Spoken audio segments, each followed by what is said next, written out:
The Accunet Mortgage and Realty Show is sponsored by Accunet Mortgage, an equal housing lender, NMLS ID 255368, and Accunet Realty Advisors, which is a separate company from but still affiliated with Accunet Mortgage. Putting a roof over your head without the headache. Get answers to all of your home buying questions. This is the Accunet Mortgage and Realty Show with Brian Wickert on 620 WTMJ. And our Sunday best to you. Good morning and welcome to the Accunet Mortgage and Realty Show. I'm Steve Kettler, along with Accunet Mortgage and Accunet Realty Advisors owner and president Brian Wickert, and our licensed millennial loan consultant David Wickert.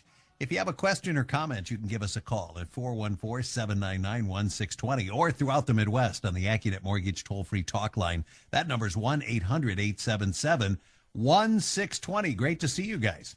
Good morning, Steve, and it's great to be back here on the air. Good morning, David. Good morning, Dad. All right, we're all here. Hey, boy, you know, we've been talking about for a couple of weeks the devil's in the details, and I guess this first segment that we're going to do, and actually we're going to break it up into 3 segments because I started out with just 5 myths and misunderstandings about your Wisconsin offer to purchase contract that could cost you dearly, big money, yes, like really bad, and it's expanded to 9, and now I just thought of a 10th one. 9.5. We're going to put out a blog post on this, David. Okay.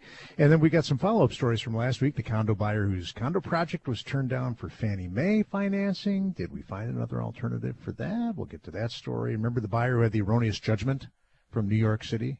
Oh, yeah. Yeah. I'll tell you how that turned out. But let's start with the 9 major misunderstandings. Steve, you're going to get to play. David's going to keep track of the answers, okay? So we're going to have a contest. 9 major misunderstandings. Earnest money is thing number 1. All I have at risk as a buyer, if I back out, is losing my earnest money. True or false, No. Steve? That would be false. Dave? I'm going to go with false as well. Correct. You're both correct. False. And then a corollary to that is, in fact, so this isn't counting on a new one. In fact, the broker holding the earnest money will automatically return my earnest money once I give them a notice, let's say, declaring that there's a defect in the home. No, that's not true. In Wisconsin, line 378 in your purchase contract hymnal says that if this offer does not close, the earnest money shall be dispersed according to a written disbursement agreement signed by all parties to this offer. So you have to agree on how to return the money? Yeah. If at all? What? Okay. Yeah, exactly.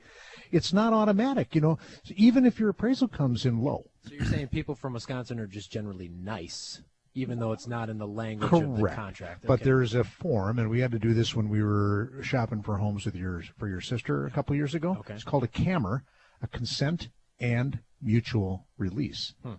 So the real estate broker holding the earnest money, which is typically the listing broker, cannot disperse the money without written instructions on this Wisconsin form called the CAMR.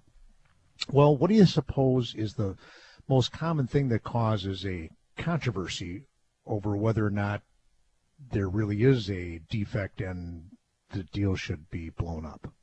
The inspection. Very good. Yeah, the home Are you with inspection. him on that, Steve? Because it is true. Definitely. Definitely. The inspection contingency. And then remember, that's where you get into the tussle over what constitutes a defect or not. And so guess what you have to do if you're in a real loggerhead situation like that? You're fighting over the earnest money. That is a defect with the roof. No, it's not. My expert says it is. My expert says it isn't. Do you have to serve the notice of defect? Well, you always have to do that. Okay. But then you actually have to go to small claims court.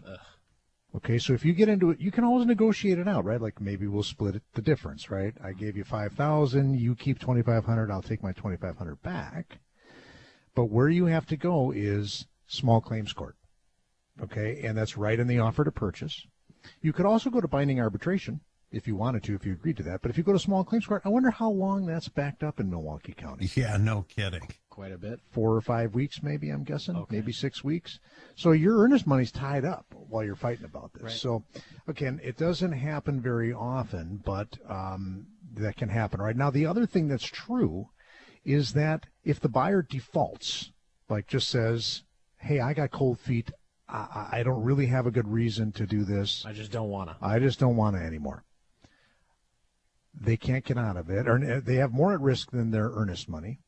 It says right in the contract, the seller may sue for specific performance. Yeah. Buy my house. That's right. Your performance is buy my house. Judge, order Or this. you're going to affect the other turnaround resale of that house again. Maybe for they have sure. to drop the price. And Yeah. Oh, you're you gonna got be it. You hit the responsible for nail that on the difference. head. You can also sue them for damages. Okay. Yeah. So, yep. Now you offered me 200. Now 6 weeks later, I closed at 190. Pay me the difference because Sure. you welched on your deal. Real quickly, the seller also has a risk if they get cold feet. Hey, you know what? I just decided I didn't want to sell my house anymore. Yeah. The buyer can sue them for specific performance or damages.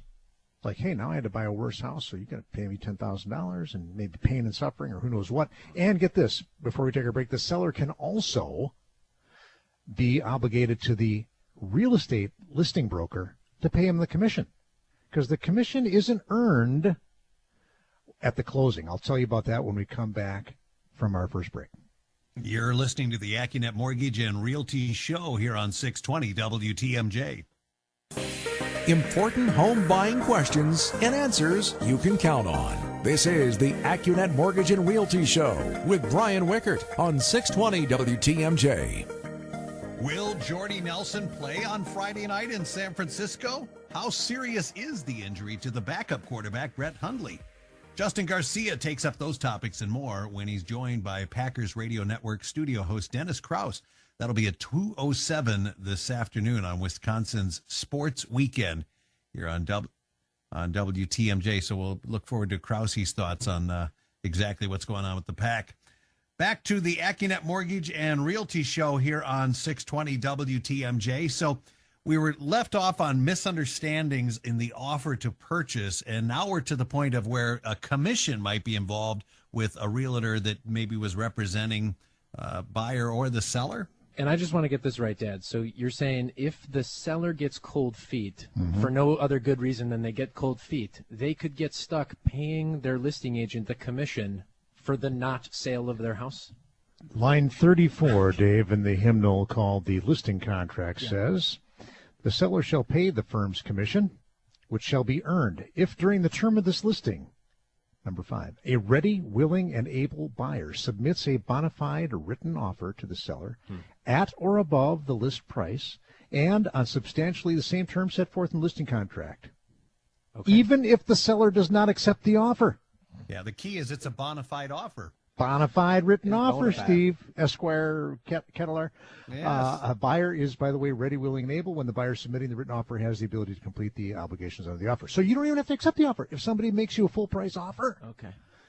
the real estate listing broker just earned the commission. Yeah, All right, that's so what you beware. hired them to do. They delivered the offer. Yeah.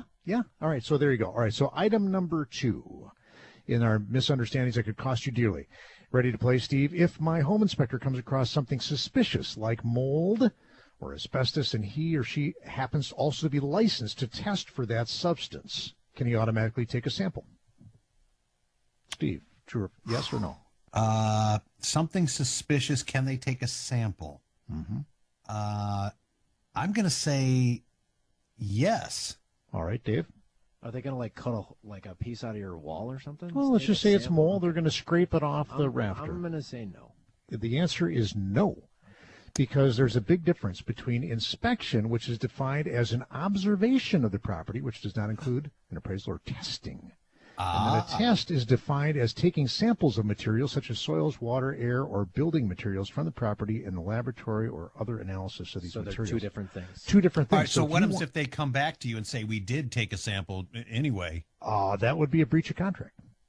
Oh, If, good. unless, Okay, good to know. unless, so what's your real estate agent, if you're the buyer, and everybody does this, so it's pretty rare that they would leave this out, but a good practicing real estate agent will write that in, that testing is allowed for any suspicious materials, and then they'll typically name mold and asbestos because those are the two most common. Right. You got to And then have that you would written, move though. on that clause. Okay. Yep. Okay. What if my inspector finds a problem that needs further evaluation, like a bad roof, a basement, mold, or asbestos? True or false, I can have those additional inspections or tests done as long as I get them completed within 14 calendar days of the date of the home inspection. 14K. Yes. Dave? Well, But there's a difference. Great, you got it done, but did you negotiate who's going to fix the roof? Oh, all right. Well, there's two things you just uncovered there. First of all, the answer is false. You don't automatically have an extra 14 days. You have to get any subsequent inspections or testing done within the original home inspection contingency date, which is impossible. And the seller doesn't have to give you more time. Exactly. They can just run out the okay. clock. So let's say you find a bad basement and a bad roof issue and some possible mold, and you wrote a 14-day, or I see a lot of 10-day home inspection contingencies right now. The guy goes out there on day 8 and says, I'm throwing the flag. I think you might have a roof problem and a basement problem. Good luck getting an expert out there in 2 days. Yeah. So if I were a practicing real estate agent today, I would write in to my offer that if further inspections or testing are required or recommended by the home inspection, you would have to write in that I automatically get an extra X number of days, 10, 7, 14, whatever you think. All right.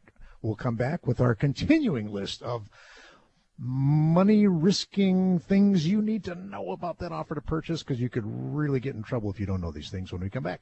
And lead to huge misunderstandings. Here on the Accunet Mortgage and Realty Show on WTMJ. Getting you into the home of your dreams. Here's more of the Accunet Mortgage and Realty Show with Brian Wickert on 620 WTMJ. He brought baseball back to Milwaukee and then went on to become one of the most impactful leaders that America's pastime has ever seen. Major League Baseball Commissioner Emeritus Bud Selig goes one-on-one with our Greg Matzik during this week's edition of WTMJ Conversations. You can catch their discussion about baseball, Milwaukee, and so much more coming up at 11:07 this morning here on WTMJ.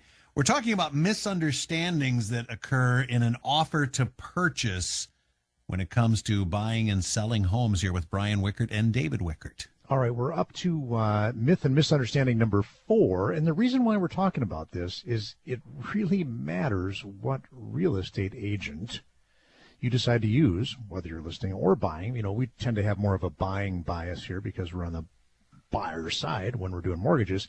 And that's why we've got Accunet Realty Advisors, by the way. I can hook you up with the people that are skilled. And I would also say that, you know, if you sense either after the fact or you willingly go in with a newer agent, you know, make sure that you're asking them, hey, did you go over this with your manager, with your office, you know, manager, with the broker who's in charge of your office? Or are you just winging it? David, you had a good analogy while we were I was just going to say, yeah, if you're going in for open heart real estate, do you want the guy who's done, 10,000 surgeries, or the guy who doesn't know which end of the scalpel to hold on to? So we're just emphasizing that you need to be a good practitioner because the devil's in the details. And it is. It's all about the words. Okay, so number 4, I as a buyer don't have to give a copy of any inspection or testing report to the seller unless I'm trying to get out of the contract. I'm going to say false. Yeah, for sure. False. That is false. You have to give a copy of any test or inspection you have done. Because you have to prove it. Well, but even if you're not trying to get out of the deal, this one isn't really costly. I'm going to take this out when we do the blog. This is just more interesting. Okay. So if you're trying to get out of the deal, you definitely have to give them a copy of the inspection. But the contract is written such that any inspection or testing that you have done as the buyer and that you've paid for, you must give a copy of that to the seller. Oh. Interesting. All right. And I, as the buyer, can declare something is a defect based on the home inspection, even if the issue was disclosed to me on the real estate condition report. I don't know. Okay, Steve? As a defect, if it was disclosed. Yeah. Can you then come back and say, well, I'm declaring a defect and I want to get out of the contract? All right. Don't kill yourself over this. It's okay. I have no idea. The answer is no. According to line 425, for the purposes of this inspection contingency, defects do not include structural, mechanical, or other conditions, the nature and extent of which buyer had actual knowledge or written notice before signing this offer. So guess what? You better read the real estate condition report. If they give you the heads up. Because if the guy says, yeah, you know what, I have basement moisture and a crack and all this kind of stuff, you knew about it. So you better then have your good agent put in some language to protect you for that, or cross that line out. That's what I do. I cross those lines out. Okay, number 6, I, as the seller, can get advice from my listing agent on what constitutes a defect that I need to disclose on my real estate condition report? Is your real estate agent a licensed contractor with expertise in this subject? No. I'm going to say no. Steve? Yeah. No. The answer is no. So if real estate agents, just a reminder, if a seller says, should I list, I had a leak in my basement, the answer is, boy, I think you should really talk to your attorney, because only an attorney can give you legal advice, and that is a legal question. Because real estate contracts are a version of contract law. Well, they aren't a version. They are. They are. It's a a subset. It's a fill in the blank. All right, as we're coming up here on the news, I think we can squeeze in one more. If the seller has the right to cure defects, I, as the buyer, automatically get input on how the defect will be repaired. False. No. Steve? Yeah, you're correct. False. You. Yep, the standard language just allows that seller to cure the defect in a, quote, workmanlike manner. What does that mean, Dan? Oh, damn, I don't know, David. It's undefined. Undefined. Workmanlike. Workmanlike. Yeah, duct that just tape. means not crummy. Right. So a good real estate buyer's agent will write in specific language that gives you specific rights in helping to determine how any defects are cured. Okay? All right. We'll come back after the news and wrap up our top 9 money myths and misunderstandings that could cause you big dollar problems if you aren't aware of them. After the news. You're listening to the Accunet Mortgage and Realty Show on 620 WTMJ. It's now 10:30 on this Sunday morning. Getting you through the home buying process. Welcome back to the Accunet Mortgage and Realty Show with Brian Wickert on 620 WTMJ.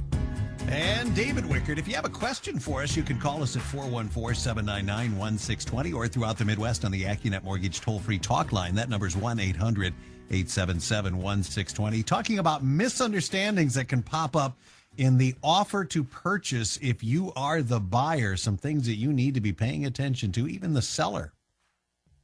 Why you really got to make sure you choose your buyer's agent carefully, and listing agent for that matter, because the devil's in the details. Language matters. Language, words. It's all about the words. So, let's say you do come across a defect, and let's say that the seller did have the right to cure, and let's say that your buyer's agent was sharp enough to say that you, as the buyer, get to participate in how and whom takes care of getting the defect done. So you're not just out there with the old workmanlike manner at least 3 days before closing. If you have an amendment like that, or if you're about to draft one, boy, a good amendment should really articulate not only which party's going to pay for it, but who gets to decide how and which contractor is selected. So most of the time I would say it's like mutual. Buyer and seller must agree on the who and the how any How defects. much. Yep. And then the other thing that I often see is missing is when does it have to get completed by? And most importantly, what happens if it doesn't get done by that date? What happens if it doesn't get done? Well, Yeah. it's up in the air. Okay. Unless you draft language that says if it doesn't get done by this date, a buyer can cancel the contract. Oh. That's what I would write, Okay. typically, right? But if you leave it silent, then it's like, well, what happens now? Okay. Yes. All right, number 8. We're on to number 8. If the seller never gives me a real estate condition report, I, as a buyer, can cancel the contract at any time. True or false, Dave? False? Because? I don't know. All right, Steve. 50-50 chance. I'm going to follow David's lead on this. It sounds like Okay. it should be the other way, but I'm going to go false. All right. According to lines 153 to 155 of your purchase contract, a prospective buyer who does not receive a report within 10 days of the acceptor offer may, within 2 business days, now not calendar days, but business days, after the end of that 10-day calendar period, rescind the contract. So you got to do it within a certain amount of time. If you wait till like day 15 or 16 and you don't have the real estate condition report, you cannot throw that flag anymore because it's baked into line 153 and 155, which nobody reads, Okay. that you only have a limited amount of time. Can I say this back to you? Yeah. So if I'm the buyer Yeah. and I got to get the real estate condition report within 10 days and I got to look at it. Yeah. And I got to, if 2 I'm business days. right, if I'm not happy that, you said the roof's bad, Yeah. I got to deliver to you, never mind, I don't want to buy your house. Because if you don't, guess what? Now you already know the roof's bad, and when your inspection happens and he tells you the roof's bad, Can't use you that. already knew it. Aha. Oh, boy. Sticky wicket, hey? All right, what about this one? Last one, number 9. If I, as a buyer, deliver my loan commitment letter to the seller, and then I get laid off before closing, So sub-question A, Steve, to you, I don't have to tell my lender because they've already issued the commitment letter. No, you got to tell them. Yep, you are correct. You do have to tell them. Plus, we're going to find out, by the way, because we call your employer like within 3 days of closing and say, hey, does Steve still work at WTMJ? Plus, at the closing table, you have to attest. I still have the job that I'm going to use to pay back this mortgage. Do you really want to lie there? No. It's only because it's a federal felony, but don't let that bother you. Yeah. Okay, so now here's the real question, though. So you delivered your commitment letter. You've now gotten laid off. You tell your lender. The lender rescinds their commitment letter and says, well, you don't have your job anymore. I'm taking that commitment letter away. Can you automatically get out of your contract? I'm going to say no. Ooh. Steve? Dave got to know. Dave. If you don't have a way to pay for it, I mean, you've lost your job. Yeah. But then you'd have to deliver a denial letter to the seller. Yeah, but too late, son. You can't unring that bell, because once you deliver the commitment letter, no matter what conditions on there, and guess what? Every smart lender in the world has a condition on there. Got to have your job. Got to have your job. We call it materially no change, no negative change in your financial situation. I'll just observe that I've seen big gaps between delivering loan commitment on September 1st and then closing on September 23rd. And I don't know if real estate agents are just doing that on accident, but there's that limbo period in there where it's too much can happen. Maybe you got to put those dates closer together. If I was the buyer's agent and, we have the commitment letter early, which actually sometimes happens at good old Accunet Mortgage. Hey, we got it a week before you have to deliver it. I would coach my buyer and say, let's not deliver it until the last day, because you are at risk. So it would be a mean seller who would hold your feet to the fire, but they could make you perform. Yes. But that would be good. All right, good to know. When we come back, let's give a little update on where interest rates are, because we had some doings this last week that did have an impact on interest rates.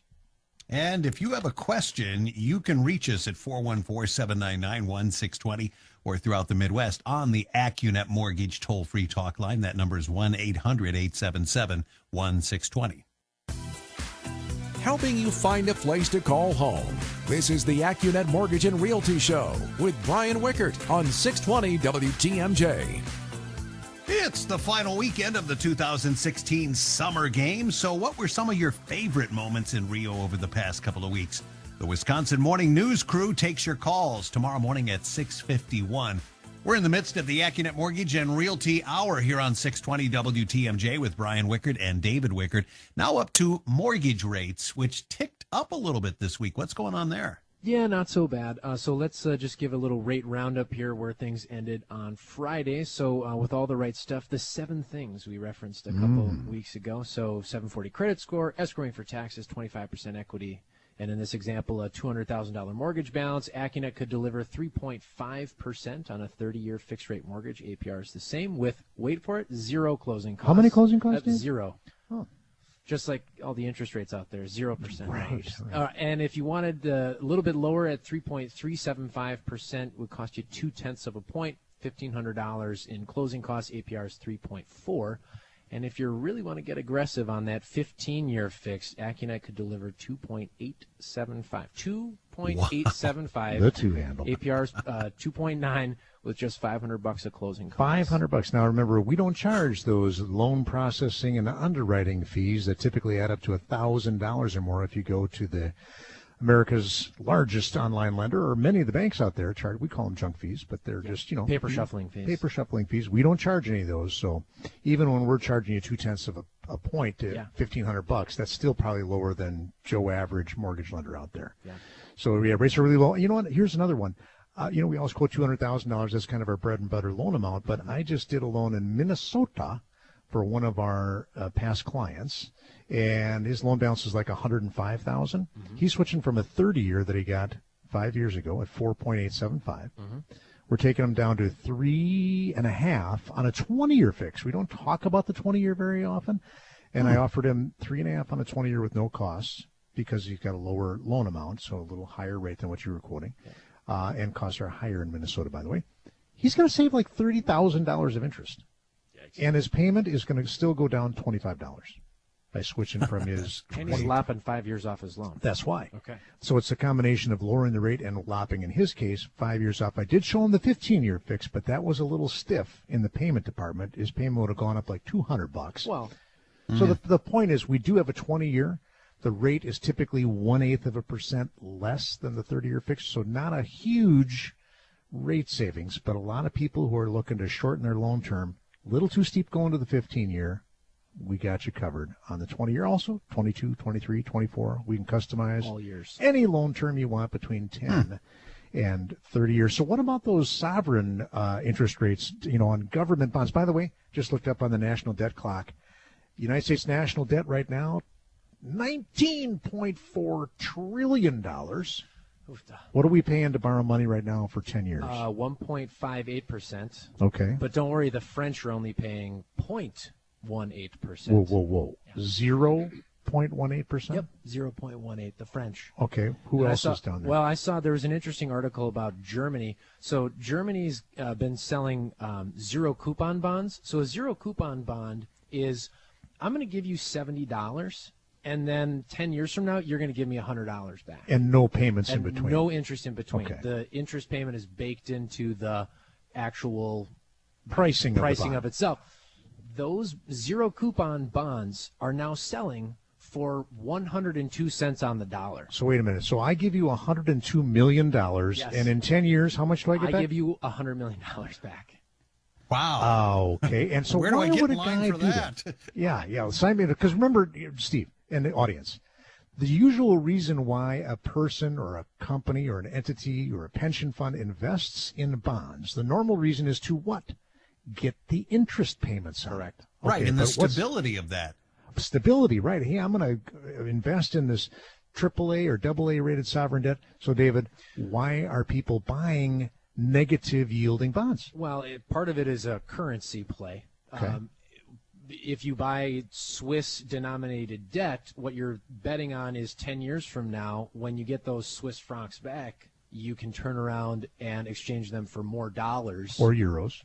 Okay, but what's the other reason we were just talking about? Well, so the crucial thing to understand is that these are no longer bonds. What? These, not in the traditional sense, they are bets on what someone else is hopefully willing to pay in the future. Hey, I bought this German zero coupon bond at 102 cents on the dollar. Mm-hmm. I'm hoping someone else is willing to pay me 104 cents on the dollar. Sometime in the future. Well, so bonds have basically become corn. They've become oil. They're commodities. They're commodities, yep. And so I just read an article in the Wall Street Journal. If you bought 10-year United Kingdom gilts, as they're called, or 10-year bonds, because the interest rate has gone negative, that drives up the value of the bonds that you bought earlier in the year, you would have gotten a 35% return on your investment. Yeah. Had you bought the 10-year bonds when they were yielding 2.5 and now they're down to 1 point something. So it's the greater fool theory. Yep. Sovereign debt has become corn. Commodities. All right. When we come back, we got some wrap-ups on some stories from last week, what happened with the condo deal. And some bad amendment writing as well when we come back. Right here on the Accunet Mortgage and Realty Show on 620 WTMJ.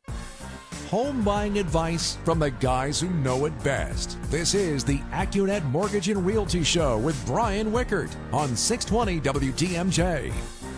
And David Wickert with us as well. So we're kind of following up on some situations, a condo deal where somebody was trying to pull financing through, was it Fannie or Freddie or something along those lines? We were trying to do a 30-year fixed rate with 3% down, so that meant Fannie Mae. And the issue was that the condo association, which had 64 units in this condo association, did not have a cushion in their annual budget. According to the Fannie Mae rulebook, you're supposed to have, if you have a $100,000 budget, you're supposed to have a $10,000 cushion every year in case you're wrong about your budget assumptions. Oh.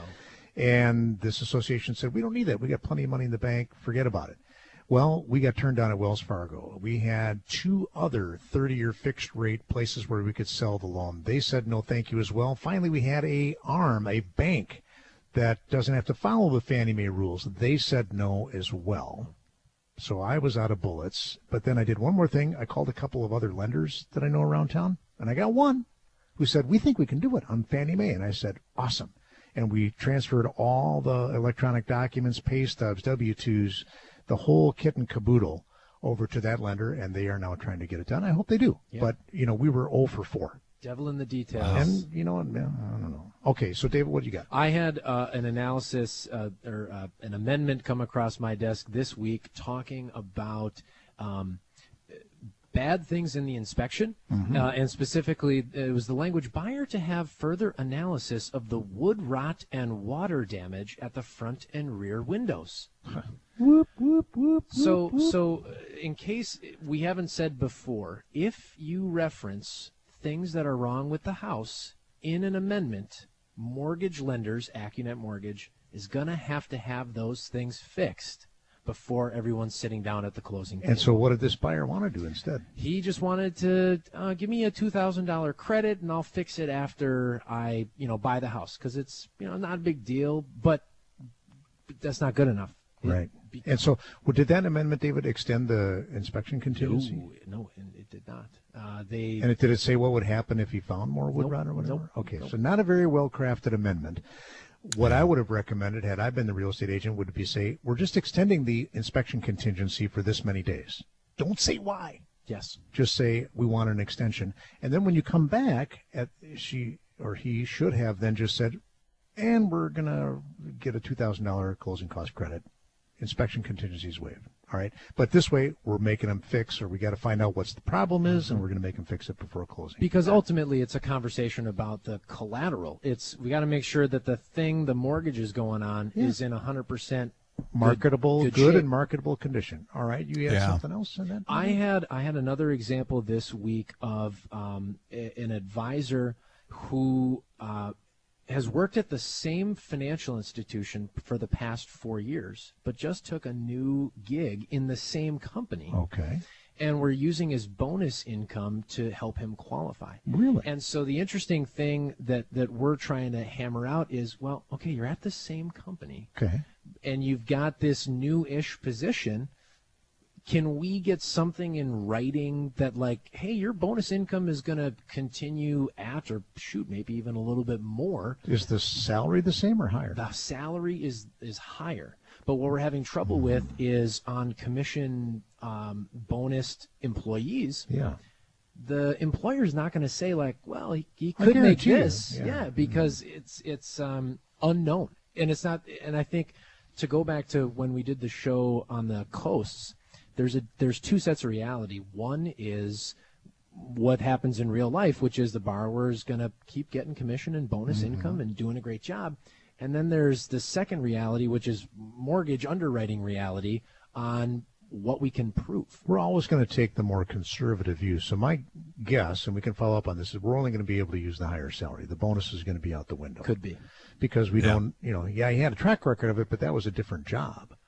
And we had the same situation with that commission person who we ultimately did get approved by switching it to FHA loan because she had a 12-month track record.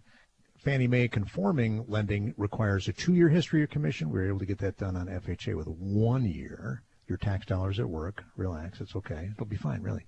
David, you got something else? So then my final note for today's show is if the devil's in the details, and the reason why it's good to have a good real estate agent is to protect you in good language, be cognizant of the other advisors in your life. And I reference Michael Kitsis is kind of an advisor to financial advisors. He's got 20,000 financial advisors on his email list. And he sent out a blog post this week talking about, you're buying a house? Front-end ratio, 28%. Back-end debt-to-income ratio, 36%. That's like grandma's debt-to-income ratio. And so just I be cognizant that even the financial advisors in your life aren't necessarily the experts in mortgage lending. You're going to write to him, right, and set him straight? I'll see if I can get all hold right. of him. That's all we have for today's show. We'll meet you back here next week at the same time and the same channel. Right here on the Accunet Mortgage and Realty Show. We'll check in with Colleen Bolin from the WTMJ 24-hour newsroom next. The preceding was a paid program. Advice and opinions expressed during the Accunet Mortgage and Realty Show are solely that of the hosts or guests of Accunet Mortgage and Accunet Realty Advisors and not WTMJ Radio or Scripps Media Incorporated.